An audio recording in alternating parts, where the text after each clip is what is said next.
Hello and welcome to Sprott Radio. I'm your host, Ed Coyne, Senior Managing Partner at Sprott Asset Management. I'm pleased today to welcome a new guest to our podcast, Robert Bryce, an established public speaker, author, and podcaster on all things energy. Robert, thank you for joining me today on Sprott Radio. Happy to be with you, Ed.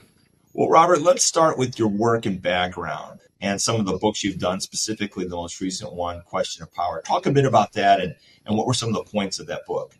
Sure. Well, my predilection when I introduce myself is, yes, I do all this other stuff. I'm a reporter and journalist, but I've been married to the same woman, loved this woman for 38 years. With Lauren and I have been married all this time. We've got 3 great kids.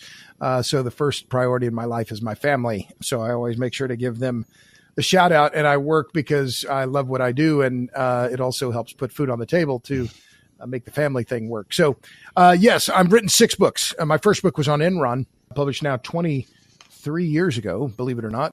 I wrote that book in 6 months. It's called Pipe Dreams, Greed, Ego, and the Death of Enron.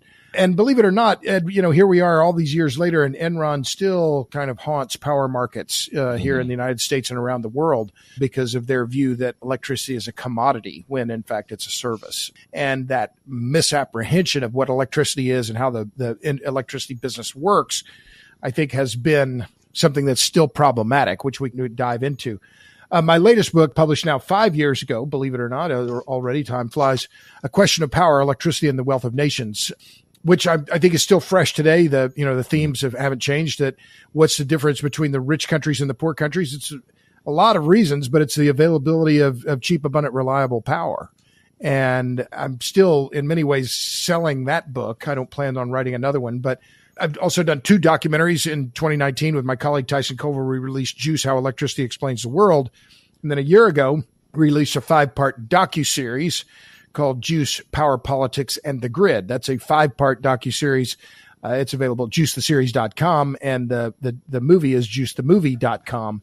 So I've been incredibly fortunate in my career to do what I do. I love writing about energy and power. The energy sector is the world's biggest and most important business, and every other business depends on it. So I'm incredibly fortunate to do what I do. And one of the great things is that I feel like I'm learning all the time because the business is so big, so complex, and touches everything else. So, and now, of course, even making things even more exciting as we have a new president here in the U.S. who's just shaking things up like a snowball, or what do you call those? The snow globe. It is just like he issued all these executive orders, and it's just, it's the biggest turnaround in American energy politics in modern American history. It's incredible what has already happened just in one day.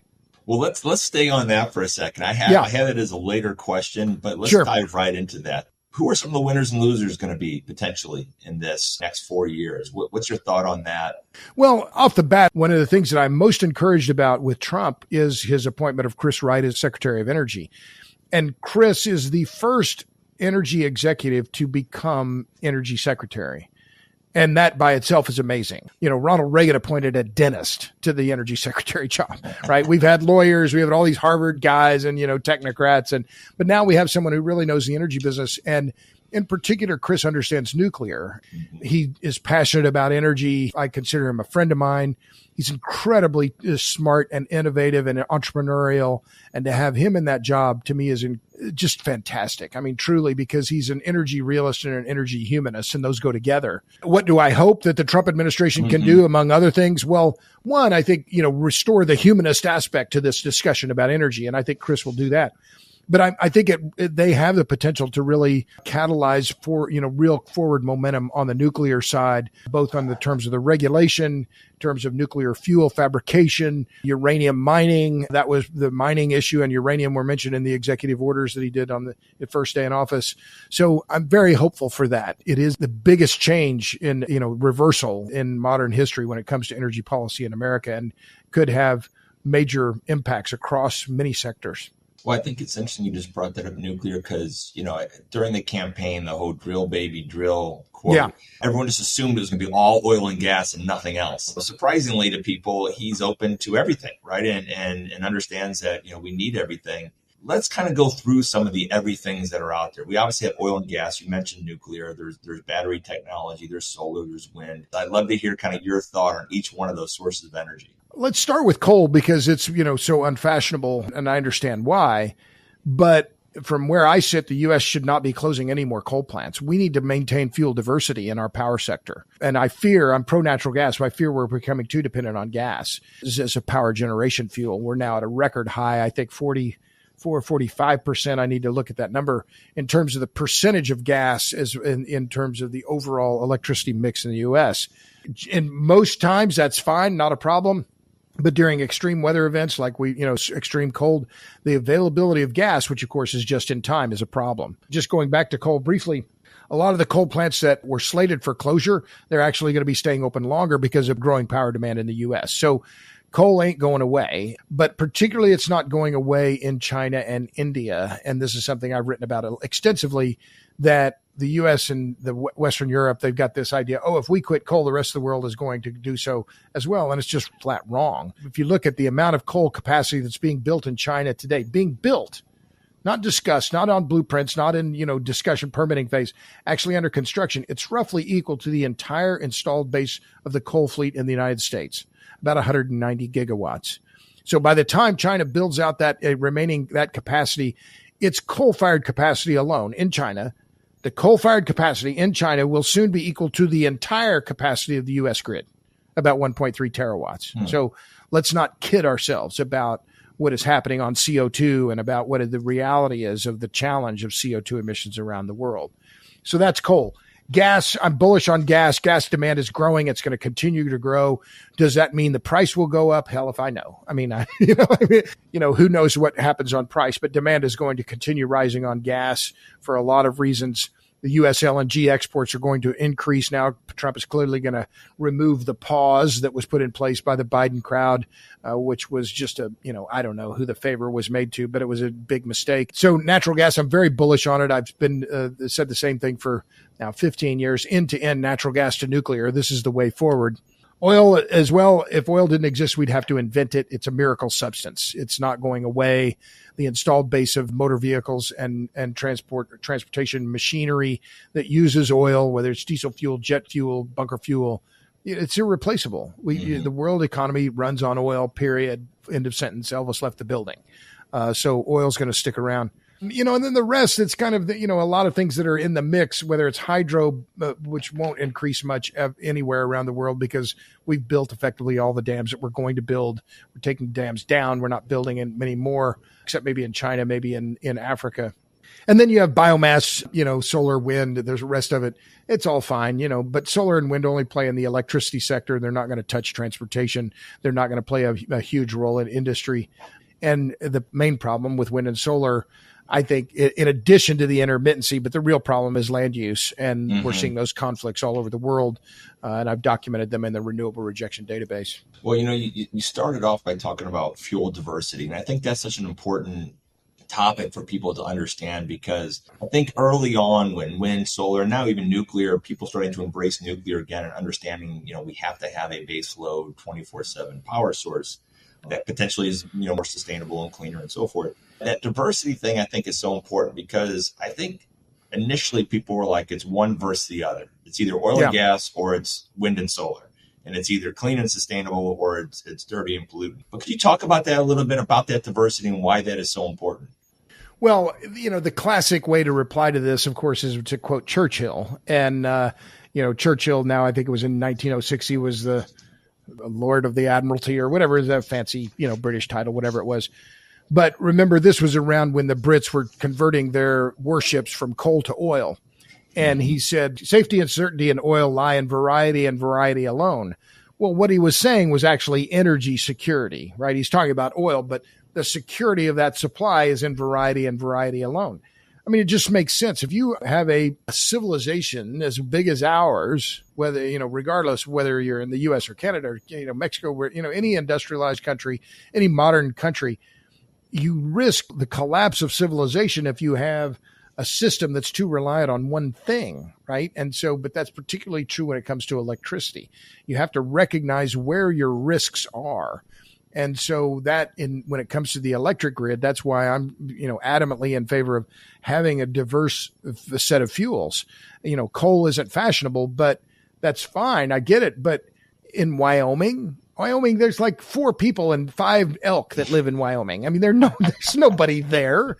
You can build coal plants in Wyoming. It's going to be fine, right? It's not going to decide the future of the planet if you burn coal in Wyoming atop the Powder River Basin, which is the largest deposit of coal in the world. The U.S. has more coal resources than any other country in the world. We're not the Saudi Arabia of coal. We're the entire freaking OPEC of coal. And yet we're not going to burn it. We need that security. And so now I think, but if we're talking realistically now about where we are and where we're going, I'm pro natural gas, pro coal, but we need nuclear, not necessarily just for the CO2 issues, but for the fuel security and energy security attributes that it brings to the grid. Having on-site storage of fuel, small footprint, sparing land for nature, all of these things are of a piece. And so there are many reasons to be pro-nuclear that don't have anything to do with carbon. Yeah, I think the land and nature aspect, with small modular and even micro reactors becoming a more household term. I think you're going to see that become surprisingly one of the most environmental friendly types of solutions out there, which wasn't that long ago that it was the opposite of that from a narrative standpoint. I'm pro-nuclear. I've said the same thing. If you're anti-carbon dioxide and anti-nuclear, you're pro-blackout. Well, I'm anti-blackout, right? I'm adamantly anti-blackout. So the questions, I think, we look at the nuclear sector now, and I'm kind of jumping ahead maybe on your list of questions, but is it going to be big reactors? Is it going to be small reactors? I wrote a piece recently on 7 reasons to be skeptical about SMRs. And I just walked through what these issues are, and the cost of the reactors is still high. We still haven't seen them proved in the commercial market. I wrote about NuScale Power 16 years ago. They still haven't built a reactor, right? And it took them 6 years and $500 million to get a permit from the Nuclear Regulatory Commission. So the cost of capital, the fuel, the regulation, security, all of these things are obstacles for SMRs, just as they are for gigawatt scale reactors. But I'm pro-nuclear, but I'm also very sober about where we are and where we're going. And we need that sobriety when we talk about what's coming up and which reactors designs are going to be the ones that succeed in the commercial market. Well, let's talk about then the storage of energy, right? So there's a lot was made of battery technology, predominantly in the electric car world. Yeah. But now that it's expanded and saying, okay, can we live in a world where we can create tons of energy through solar or wind or hydro or oil and gas, and then store that energy into a large battery technology and move that energy around to places that need it? Is that pie in the sky? Is that something you see potentially happening? What's your view on the storage of created energy versus just-in-time energy? Yeah, that's an interesting way to think about that, because the way you phrased it, what I'm thinking, okay, well, what about the storage of energy that's in the gas tank in my truck? I mean, that is a wonderful storage mechanism, that gasoline, at a very high energy density, stable at standard temperature and pressure, easy to handle, easy to move, relatively light, 7 pounds a gallon, and has an energy density that is, hard to match with anything. Now you compare that with the best lithium ion batteries, even if you make them, assume they're 5-6 fold better in terms of energy conversion, they're still 1/20th the energy density of gasoline. So, I'll say it very bluntly. Batteries are getting better. It's true, but batteries still suck. They sucked in Edison's day. They suck now. Can't charge them too fast. You can't charge them too slow. It's like Goldilocks. They have to be just right. Yeah. And then look at what we've seen in Moss Landing at the Vistra battery facility there, caught fire again. We had a massive fire at that battery storage facility. Was it 18 months ago, something like that? And the fire raged for days. They kept a fire engine on site there, Ed, for a month, because they were afraid that the thing would catch fire again. Well, guess what? They didn't keep the engine there long enough because it caught fire again. We've talked about land use. This is one of the other emerging issues around batteries, is that now you're seeing more communities saying, oh, we saw that battery fire. We don't want those batteries here. And so you saw, I think it was in October, Escondido, California passed a measure, and they had a temporary moratorium on any new battery storage within the city limits. So these lithium ion batteries, if they catch fire, you just have to stand back and get the hot dogs out, because you can't put them out. They have to they'll burn themselves out because they create their own fuel and their own oxygen. What does all this mean for the rest of the world? as it relates to not having energy and maybe getting it for the first time. What will that look like long term in your mind? This is a really important question that you're asking, Ed. It's one that's very dear to me and dear to my heart. It goes back to this idea about energy humanism and energy realism. And we have this Western-centric conceit, about the importance of the U.S. or the importance of Western Europe or Canada or, we're going to decarbonize and therefore this is going to solve the problem. So we have all these people who fashion themselves, climate champions, climate warriors, climate hawks, blah, blah, blah, blah, blah. Okay, fine. There are roughly 3 billion people who live in places where on average their electricity consumption is less than 1,200 kilowatt hours per capita per year, which means their electricity use is about equal to that of an average kitchen refrigerator in the United States. Wow. We live in a world where energy poverty is rampant. There are 2 billion people who are cooking food in their homes with dung and wood and wheat straw and, biomass. 2 billion. Not my numbers, the World Health Organization numbers. A couple of other quick numbers here to put this into perspective. So why do we care? Well, if we're humanists, damn it, we should care. Why? Because 2 billion people cooking their food by open flame. Every year, again, according to the World Health Organization, over 3 million people die from indoor air pollution caused by those lousy cooking fuels. 3 million. So to put that in perspective, more people die, and it's mostly women and girls, are dying every year from indoor air pollution caused by lousy cooking fuels than die every year from AIDS, HIV, cholera, malaria, and tuberculosis combined. This is a public health crisis, Ed Coyne. It's a public health crisis, and we don't hear about it. And what about these people who are dying for lack of even a bit of propane? And it's just this conceit and this utter disregard for the human issues here. And to me, it's inexcusable. And it's something that really sets me aflame because I did say sets me aflame, didn't I? You did. Hypes me up. It, as my late brother, John Bryce said, grills my cheese. It's where are the humanists when it comes to these issues? Yes, CO2. Yes, climate change. Okay, I've heard you. Yeah, climate change is a concern. It's not our only concern. Should we not care about these people? Should we not give them propane? Should we applaud their death by, from emphysema and respiratory diseases because they live in poverty? I'm anti-poverty. I'm pro-electricity. I'm pro-fuel. I'm pro-energy.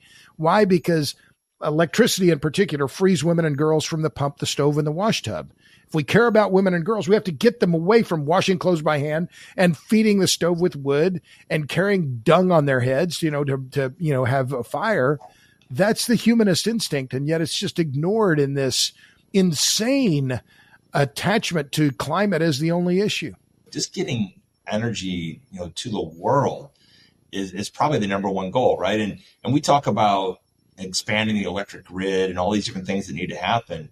We also need to deal with that in our own country, right? I mean, our grid is, and I know you've talked about this in the past. Well, let's go to the basic block and tackling of electricity, not just, storing it, but moving it with our current grid system here in the U.S. What kind of shape is that in and what needs to change, if anything, there?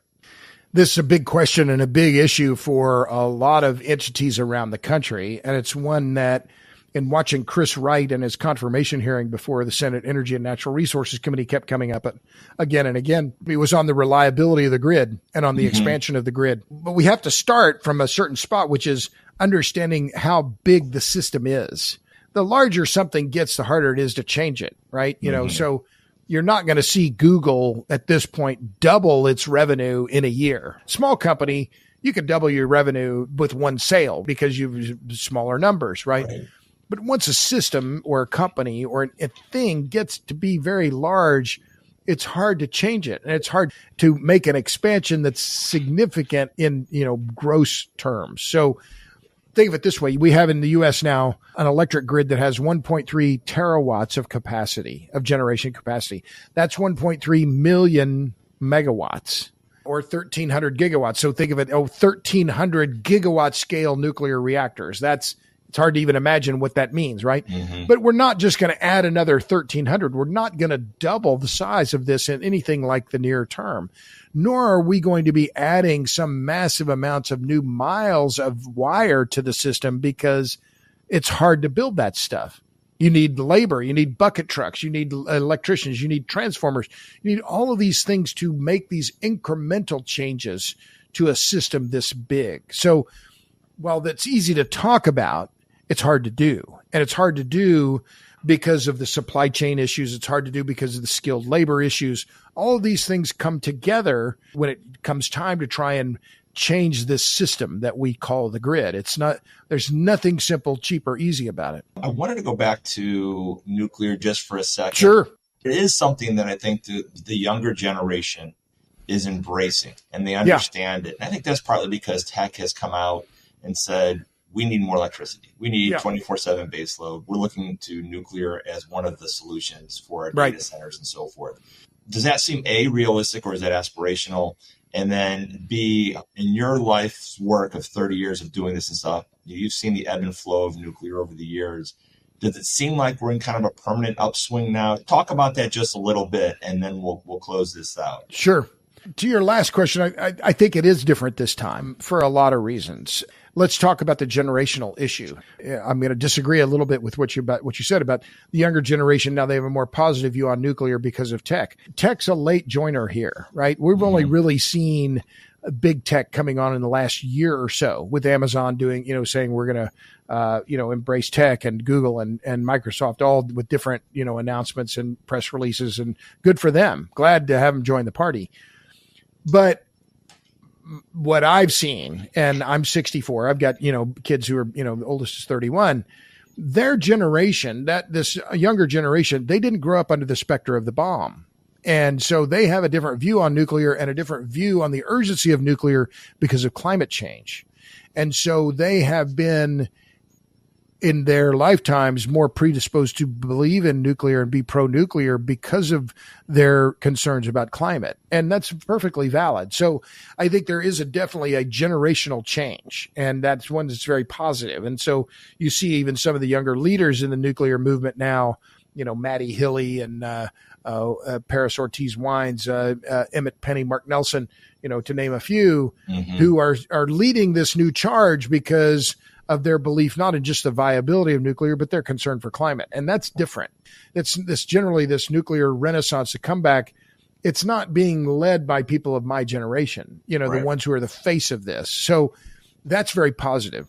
Add in Russia's invasion of Ukraine and the changes that means for energy security in Eastern and Western Europe, and you see now much more momentum in Estonia, in Romania, in France, in numerous countries in Europe saying, natural gas is 12, 13, 14 bucks per million BTU.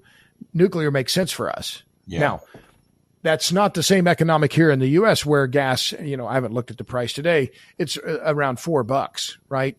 So, there are different economics that are helping drive this in Europe. Meanwhile, you've got China building more nuclear plants than any other country in the world. And still building coal plants, right? I mean, like you said earlier.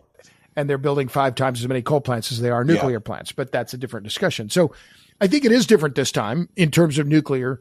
The questions, of course, are going to be the same as I talked about with SMRs. What about the fuel? Well, there's no shortage really of uranium. Where we're going to face some pinch points is on fabrication and enrichment. And so that's something that the Trump administration is going to have to deal with. We've got a deadline here in the U.S., I think, by 2027 under the bill that John Barrasso got passed that will eliminate Russia as a fuel supplier into the U.S. unless you get a special dispensation or something like that. So, there are different parts of this fuel supply chain that are all going to have to be solved at once. The mining, the enrichment, the fabrication, whether it's into TRISO or HALEU or whatever, the final package that goes into the reactor, that all depends, right? But nothing about this, again, is going to be quick, cheap, or easy. And so it's going to take deliberate effort and deliberate investment and strong governmental support. And that's going to be a problem here in the U.S. because things are so, Congress is fractured. The Democrats are reluctantly pro-nuclear. The Republicans are pro-nuclear, but as one guy said, what do you need for nuclear to work in the U.S.? Well, you need pro-nuclear, legislators. And the problem is the Republicans are pro-nuclear and anti-government. The Democrats are anti-nuclear and pro-government. Well, you need pro-nuclear and pro-government legislators, because it's going to take strong government backing, regardless of gigawatt scale or smaller, where you got to have government involved to make sure the fuel supply is secure. It's going to play a role in the lending and loan guarantees, all these things. It all matters. And so, again, I'm very hopeful, and I think that it is different this time. I've given you a very long answer, but there's nothing simple about where we are with regard to this. Yeah, certainly not simple. Well, I know you mentioned earlier your Substack, and I guess I'm assuming that's probably the best way for our listeners to kind of follow you and stay up to speed on what you're doing. RobertBryce.substack.com. Yeah. Yes, I was going to ask you. Please let us know what that is. So thank you for that. And then in addition to that, I always just ask this because I'll miss ideas and questions. Is there anything else that you were hoping to address or talk about today that I didn't bring up? Anything you want to leave our listeners with that you think may be of interest? Well, sure. I'm thinking a lot about this lately, about just outlook. It's easy to be pessimistic in today's world and look at things and say, we're doomed. We live in an incredible time. I mean, just an amazing time of incredible change. I think about my late mother and the change she saw in her lifetime, and my grandmother, who was born in a house that was had a cave in it underneath in the basement, a cave that my great grandfather dug when he homesteaded in the plains in Oklahoma in the 1890s. I mean, wow. The change she saw in her lifetime. So we live incredibly fortunate lives. And what I would encourage people to do is, when it comes to these energy and power issues, one, know your math, know your physics, and don't be afraid to say I'm pro-energy and pro-human. Mm-hmm. We need more people who are willing to say that. And yeah, nuclear is part of that, but it's broadly across the board. We need more energy so we can have more people thriving and contributing. And this Malthusianism and this anti-humanism that has been dominant in many parts of our society, unfortunately, I think is the wrong way to go. I'll put it that way. I could put it in much stronger language, but yeah, I encourage people who are listening, be pro-human, be pro-energy. Don't be bashful about it. And say it proudly, because we need more people who are willing to stand up and say, yeah, climate change. Okay, fine, climate change. But regardless of what you think about climate change, we're going to need more energy, period. Mm-hmm. And how are we going to do it? And I think nuclear is going to be part of that. But, gas, oil, the rest of it, it's all important. Yeah, well, and I think that's a key. I mean, what you said about people in parts of the world cooking and just pure safety and stuff. I gotta be honest, I didn't even think or know about that, and I think those kinds of things need to be talked about more. So I really appreciate you, lending your comments today. Hopefully our listeners will clue in on your Substack and continue to follow you and watch the work you're doing. So thank you for taking the time today to join us on Sprott Radio. It's my pleasure. Thank you, Ed. Yeah, thank you. And once again, I'm Ed Coyne, and you're listening to Sprott Radio. This podcast is provided for information purposes only from sources believed to be reliable. However, Sprott does not warrant its completeness or accuracy. Any opinions and estimates constitute our judgment as of the date of this material and are subject to change without notice. Past performance is not indicative of future results. This communication is not intended as an offer or solicitation for the purchase or sale of any financial instrument. Any opinions and recommendations herein do not take into account individual client circumstances, objectives, or needs, and are not intended as recommendations of particular securities, financial instruments, or strategies. You must make your own independent decisions regarding any securities, financial instruments, or strategies mentioned or related to the information herein. This communication may not be redistributed or retransmitted in whole or in part, or in any form or manner without the express written consent of Sprott. Any unauthorized use or disclosure is prohibited. Receipt and review of this information constitutes your agreement not to redistribute or retransmit the contents and information contained in this communication without first obtaining express permission from an authorized officer of Sprott.